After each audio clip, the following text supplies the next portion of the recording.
توبہ کے 4 ارکان ہیں، یعنی جو سچی توبہ ہے، جس کو اللہ رب العزت نے توبۃ النصوحہ کہا ہے، پکی اور سچی توبہ، یہ اگر 4 پلرز اس توبہ میں پائے جائیں گے تو اس شخص کی توبہ سچی ہوگی، اور اگر یہ 4 پلرز اس میں موجود نہیں ہیں تو پھر اس کی توبہ سچی توبہ نہیں ہوگی۔ جیسے ہمارے عام معمولات میں ہوتا ہے توبہ استغفار، توبہ توبہ توبہ، کہ ہم نے توبہ کر لی ہے، یہ توبہ نہیں ہے۔ توبہ کیا ہے؟ جس کو اللہ رب العزت نے التائبون سے ذکر کیا ہے، وہ ایسا رجوع ہے کہ وہ ہر چیز سے منہ موڑ کے اللہ تبارک و تعالیٰ کی طرف رجوع کرتے ہیں۔ جو توبہ ہے، اس کا پہلا رکن کیا ہے؟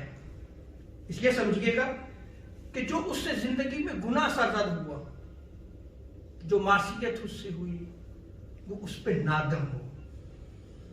اسی لیے ایک آقا علیہ السلام کا فرمان ہے کہ توبہ ندامت ہی ہے، وہ پشیمان ہو، اس کا دل جلے کہ مجھ سے یہ کیا ہو گیا، میں نے یہ کیا عمل کر دیا، میں نے اللہ رب العزت کی نافرمانی کر دی، اللہ اور اس کے رسول نے جو راستہ دیا تھا میں نے اس راستے سے ہٹ کے زندگی بسر کی، وہ نادم ہو، پشیمان ہو۔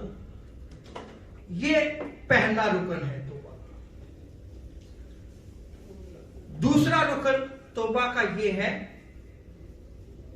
کہ جو گناہ، جو معصیت اس سے سرزد ہوئی تھی، پھر وہ پختہ عزم کر لے، پختہ ارادہ کر لے کہ اب یہ گناہ اس سے نہیں ہوگا، پکا ارادہ کر لے۔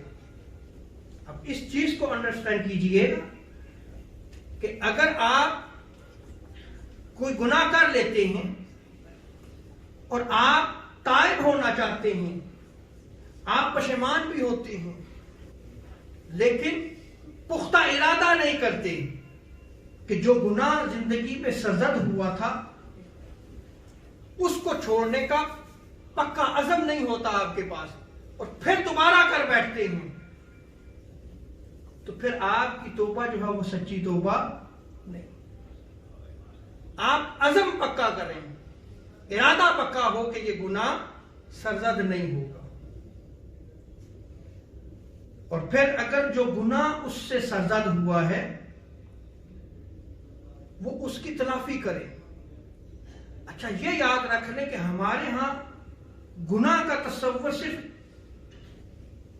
جیسے عبادات ہے اس کو چھوڑنا، ڈیفینیٹلی وہ تو گناہ ہے ہی، یا اللہ رب العزت نے جن چیزوں سے منع کیا وہ کر لینا، ڈیفینیٹلی یہ گناہ تو ہے ہی، لیکن معاملات زندگی میں بھی یہ یاد رکھ لیں، معاملات زندگی میں بھی اگر آپ اللہ رب العزت کے بتائے ہوئے راستے کے مطابق زندگی بسر نہیں کرتے، یہ جو ہمارا آپس میں لین دین ہے، ہمارا آپس کا تعلق جو ہے، وہ ایک دوسرے کے ساتھ جو ریلیشن ہے، معاملات، اس میں بھی اگر آپ اللہ اور اس کے رسول کے بتائے ہوئے راستے کے خلاف چلیں گے تو یہ بھی گناہ کی زندگی ہے، اس سے بھی توبہ لازم ہے۔ اللہ رب العزت نے ایسے ہی اس کو بشارت نہیں دے دی کہ جو 9 صفات میں آج بیان کر رہا ہوں، اور وہ اس کو ایسے ہی درجہ شہادت نہیں مل جائے گا، وہ ایسا ہی اللہ کے راستے میں قربان ہونے والا نہیں بن جائے گا، یعنی اس کی ساری زندگی خواہ عبادات ہوں یا معاملات ہوں، وہ اللہ اور اس کے رسول کے بتائے ہوئے راستے کے مطابق گزرتی ہیں۔ اب جو اس سے گناہ سرزد ہوا، جو معصیت اس سے سرزد ہوئی، اس کا تدارک کرے۔ جیسے عبادات میں لینے، نماز نہیں پڑھی تھی اس نے، نماز چھوڑ دی، بالغ ہوا تو فرض ہو گئی اس پہ نماز، اب وہ ان نمازوں کو قضا کرے، تائب ہو کہ باری تعالیٰ اب میری نماز نہیں چھوٹے گی، سچی توبہ کرے۔ جب تائب ہوگا اب اس کے ساتھ تلافی کیا کرے گا کہ ان چھوڑی ہوئی نمازوں کو قضا کرے، یہ اس کا جو ہے کیا بن جائے گا؟ رجوع بن جائے گا. یہ توبہ کا تیسرا رکن ہے، التائبون.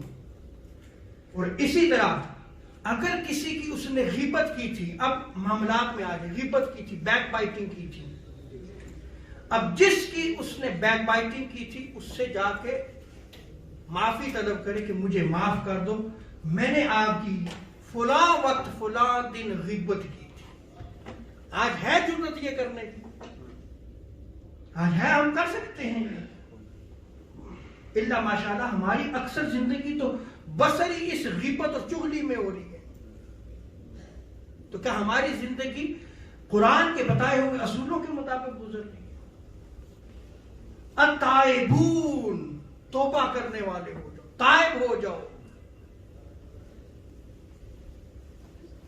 اور چوتھی چیز کہ وہ جو رجوع کر رہا ہے، یہ بڑی امپورٹنٹ چیز ہے. یہ بھی خاص طور پہ جو ہے وہ آپ سماعت کیجئے گا کہ وہ جو تائب ہوتا ہے وہ صرف رب کی رضا کے لیے، وہ باری تعالیٰ میں تجھے راضی کرنے کے لیے تیری طرف رجوع کر رہا ہوں، بندوں کو دکھانے کے لیے نہیں کہ بندے مجھے کہیں کہ یہ بڑا نیک ہے، یہ بڑے نیک اعمال کرتا ہے، نہیں.